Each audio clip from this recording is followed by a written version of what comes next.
The power for me to be successful was not in the teachers, it was not in the educational system, it was not in my culture, it was not in my society, it was within me. And I began to think, God, if you are a good God, why am I poor? If you are a great God, why are these people better than me? If you make me in your image, why are they special and I'm a monkey? And that night, no thunder, no lightning, no earthquakes, nothing. I just heard a voice in my mind, and the voice said, I ask you to believe me, and you will be saved, not them. And that night, I made a commitment to believe what God said. 13 years ago, I said, okay, I believe that I have the power to experience far beyond all I can ever ask, think, or imagine. 13 years old. And that's when my pursuit of God began. When was it that you realized you wanted to become a preacher? You know, I didn't want to become a preacher. Matter of fact, today I still don't consider myself a preacher. I think it drove me to have a passion to help everybody who's been oppressed. My passion is to make sure that no one should live under what I experienced. I never desired to be a minister. I desired to help people. My definition of leadership is very simple yet complicated. I believe that leadership is the capacity to influence others through inspiration, not manipulation. And that inspiration comes from passion, which is motivated by a sense of vision and a sense of purpose. So leadership is first personal, then it's corporate. Leadership is not something you pursue, it's something you discover. Leaders are born when a human discovers something more important than their personal ambition. Leadership is You don't pursue it? No, true leaders do not seek followers. Leaders actually are pursuing a passion toward a purpose that gives them a sense of destiny. For example, one of the greatest leaders of example that I use is Nelson Mandela, one of your great presidents. He never sought followers. Think about it. He discovered a purpose that was more important than his private preservation, his private ambition. He pursued that purpose privately. It attracted people. So leaders don't seek followers. Followers are attracted to leaders. Leaders are more concerned about discovering a purpose to improve the life of humanity that's more important than their personal ambition. So they sacrifice themselves to accomplish something for the greater good. Yeah. We find that very rare lately. Most people we call leaders are simply professional manipulators. And they actually are more concerned with their own promotion than promoting the people. Do we sit down and let change just happen to us? Or are we just watching change happening around us? Or are we aware that change is happening within us? Or are we going to be those proactive people who make sure that we affect what happens to us? Change also produces 4 types of people. They are in this room. First of all, there are people who watch things happen. Now, let me say something about change. This is important here. Not all change is improvement. You used to weigh 128.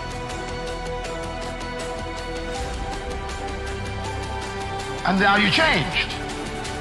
And for some of you, that's not an improvement. You lost your wardrobe. You lost your ability to climb up steps fast. You even lost the quality of health that you had. Change doesn't mean improvement all the time. But the problem is, without change, there can be no improvement. So you have to decide what to do with change. Change will happen. And if you are not careful, it could be destructive. So you have to determine what kind of change do I want in my life. And I want you as a young person, as a mother and a father, as a business person, to think about your company even, or your family, or your educational pursuit. What kind of classes do you want to take in college this year? What kind of grades do you want? What kind of relationships you want to have in your life? Who do you want to drop and who do you want to pick up in your relationships? What kind of people do you want to associate with? Where do you want to travel that you've never been? What are the books you need to read you never read before? The changes come with choices. So what kind of person are you? Success is not something you pursue. Success is a matter of becoming a person of value. Sure.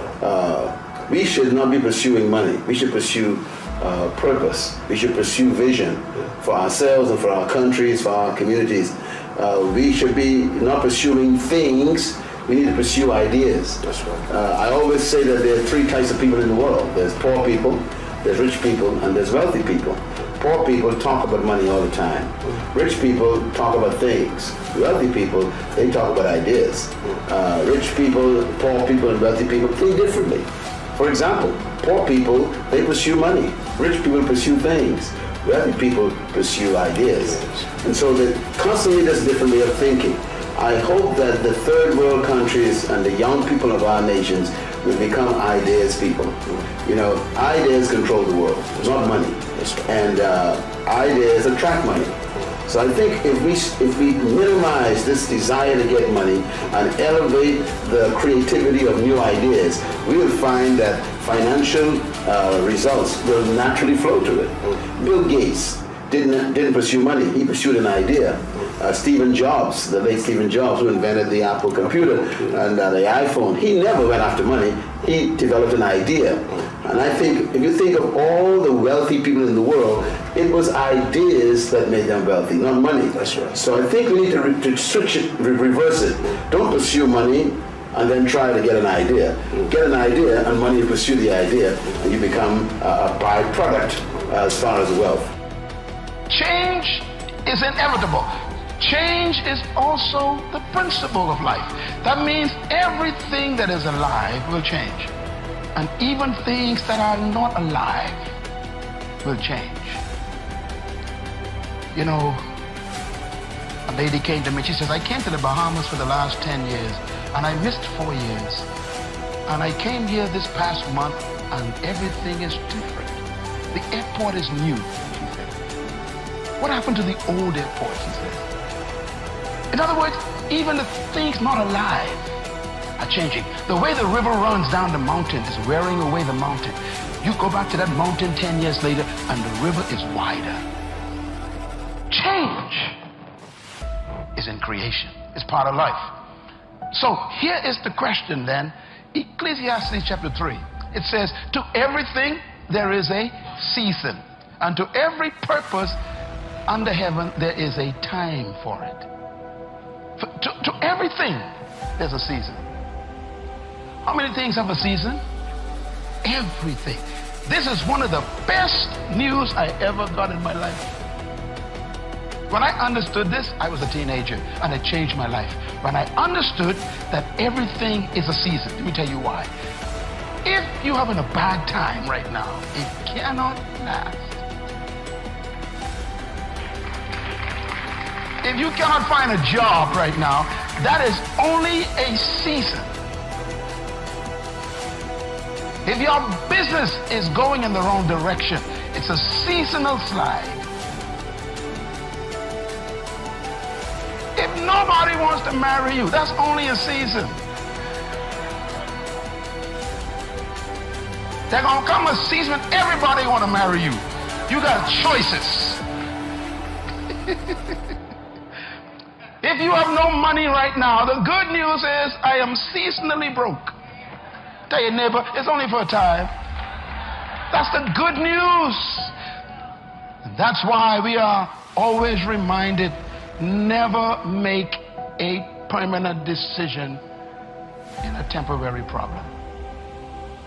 I tell our young people, I say to you right now, stop looking for employment. Why don't you position yourself differently and look for deployment?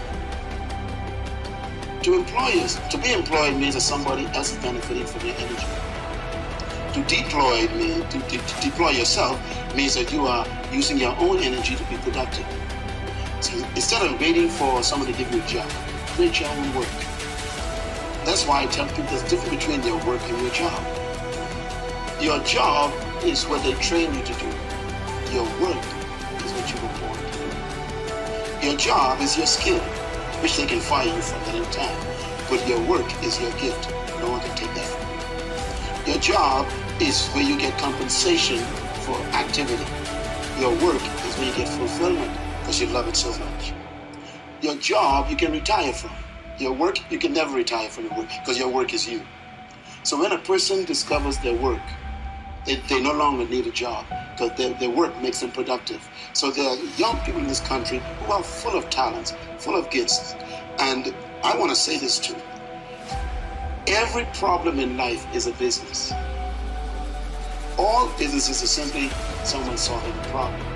So the more problems that are in Kenya, the more businesses available for young people to begin. And this is what I think we are lacking. We are trained to get a job. We're not trained to start a business. We are trained to let other people employ us, not trained to deploy ourselves.